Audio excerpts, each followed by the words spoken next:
Me Evi Gjinin jam në këto moment. Evi, të përshëndes. Përshëndetje. Kjo është një ngjarje që sigurisht jo vetëm statistik dhe që ka të bëjë me aksidentet, por fakti që këtu ne kemi të bëjmë me një të ri, i cili nuk ka leje drejtimi, që merr automjetin dhe pastaj shkakton këtë fatalitet, bëhet më e rëndë.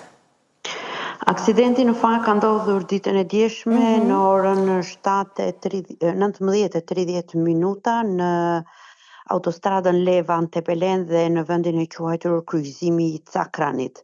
Në fakt kjo nuk është hera e parë që persona pa leje drejtimi janë në timon.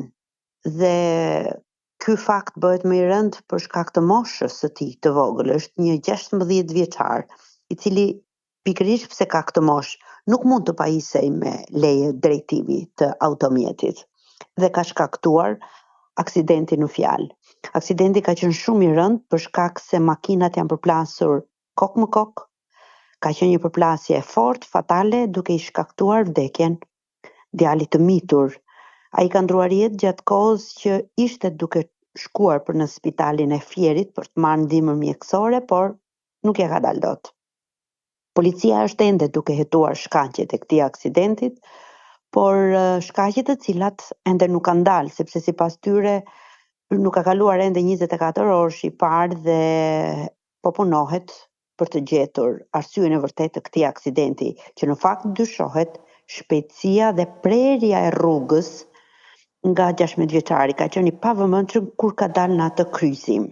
Megjithatë, drejtuesi i automjetit tjetër është arrestuar mëngjesin e sotëm, i është komunikuar atij arrestimi, derisa të zbardhet e vërteta. Drejtuesi tjetër nuk ka pësuar plagosje, plagë të rënda, dhe po mbahet në ambientet e policisë Qarkut Fier.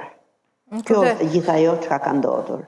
Po të shikosh pamjet në fakt, Evi, duket qartë azi që jo vetëm lagështira në rrugë, po edhe nga mënyra se sa janë dëmtuar këto automjete, ka qenë një përplasje e fortë. Kush është historiku kur flasim për këtë segment? Është problematik për se këtu kemi një precedens tjetër, që është me drejtimi i mjetit nga një mitur i cili nuk ka leje drejtimi, etj. etj.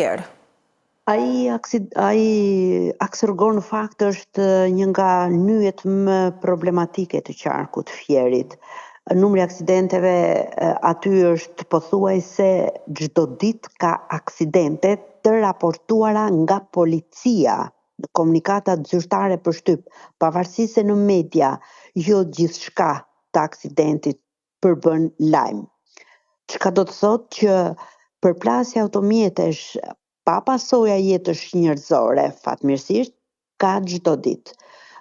Dhe nuk besoj që është faji i rrugës që ndodhin aksidente të tilla, por mungesa e vëmendjes së drejtuesve në këtë aks, të cilët nuk respektojnë rregullat e qarkullimit dhe ecin me shpejtësi, sepse duhet thënë patrullimi i policisë së qarkullimit rrugor këto ditë është shtuar në akset kryesore dhe në kryqëzimet e të gjithë qarkut.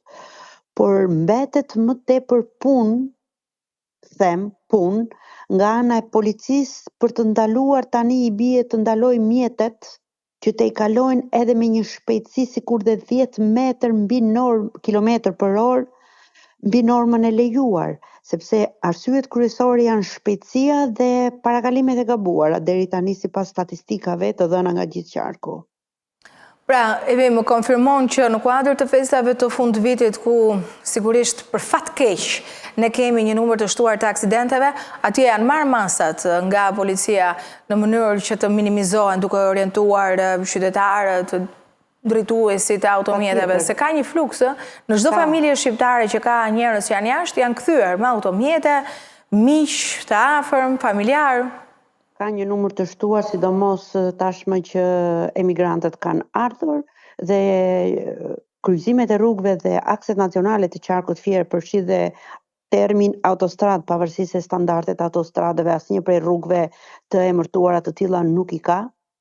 Ka patrulla të shtuara të policisë së qarkullimit rrugor, që nga mëngjesi herët, besoj të gjithë e kanë parë kur shkojnë në jug të vendit, që duke filluar që në Lushnjë në rotondën e Çermës e deri në aksin Levan-Tepelen janë patrullat të qarkullimit rrugor, madje edhe matja e shpejtësisë. Keni vënë re të gjithë ku kalojnë autostradë kamerat e vendosura në rrugë, shumica prej tyre tashmë janë vënë në funksion, jo vetëm për të monitoruar dhe për të parë trafikun, por edhe për të parë shkelësit e shpejtësisë në këto akse.